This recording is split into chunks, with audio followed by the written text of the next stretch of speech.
Hello everyone, welcome to the book recording competition season 4.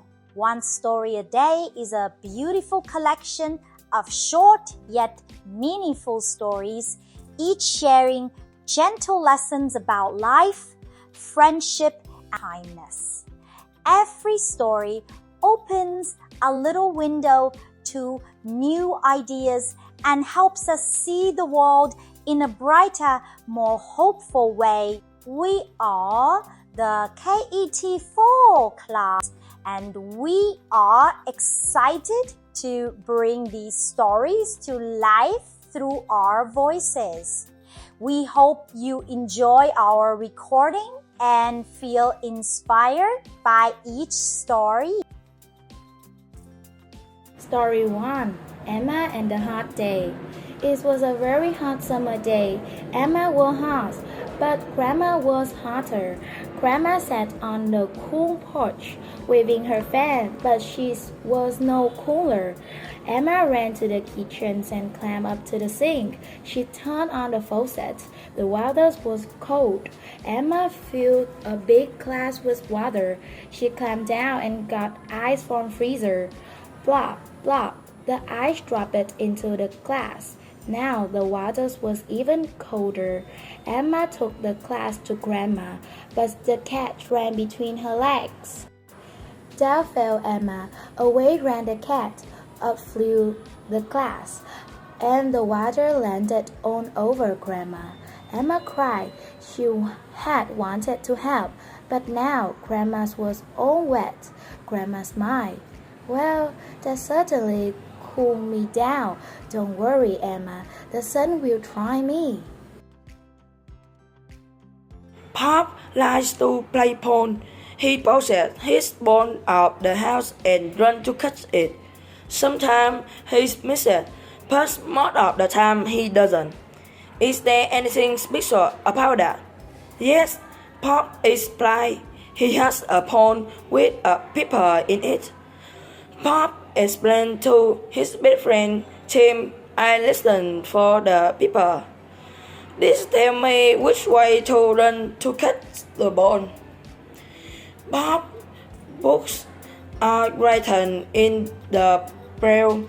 He used his fingertips to feel and read the writing. When I grow up, I want to be a policeman, says Pop. I want to be a dispatcher, the one who tells the police where to go. Tim, like his best friend, for he's never let his blindness get in the way of his dream.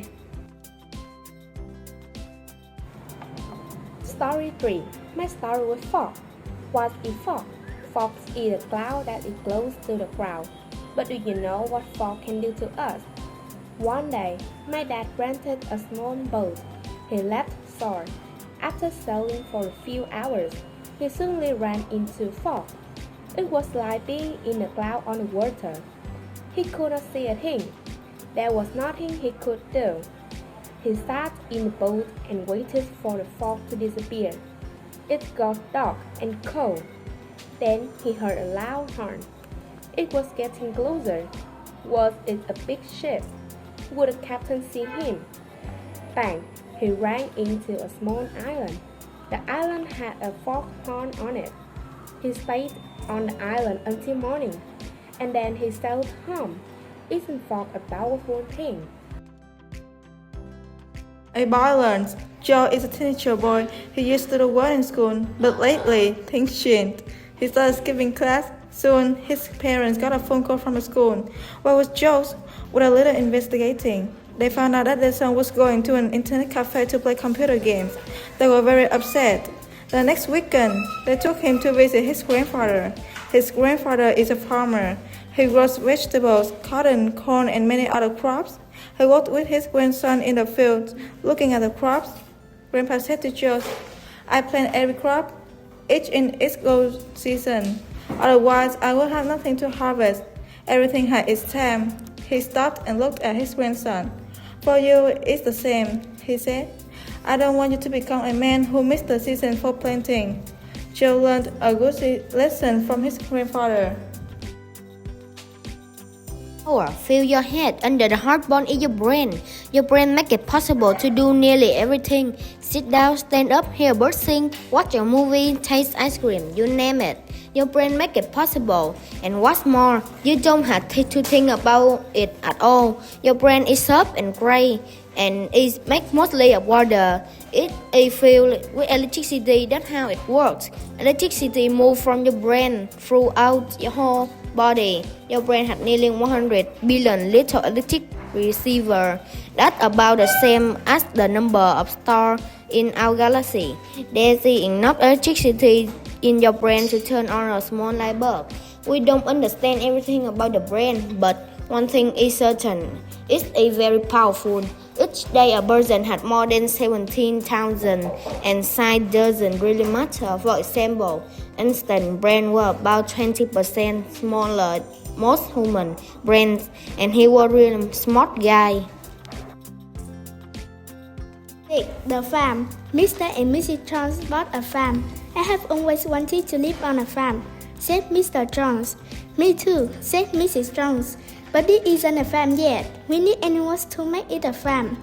I would like a cat. Let's just get a cat for now. That's enough animals for me. So Mr. and Mrs. Jones got a kitten and named it Conley. Now we have a real farm, said Mr. Jones. No, we need a garden to make this a real farm, said Mrs. Jones. Let's get a geranium for the windowsill, said Mr. Jones. That will be enough of a garden for me. So Mr. and Mrs. Jones bought a geranium and put it on a windowsill. Now we have a farm, said Mr. Jones. We have an animal and a plant. This is just the right farm for us. And so it was. Based on a Japanese folk tale, once there lived a happy mouse family. They had a beautiful daughter. Mr. and Mrs. Mouse would always say, "Our daughter is the best girl in all the land. We must find the most powerful person to marry her."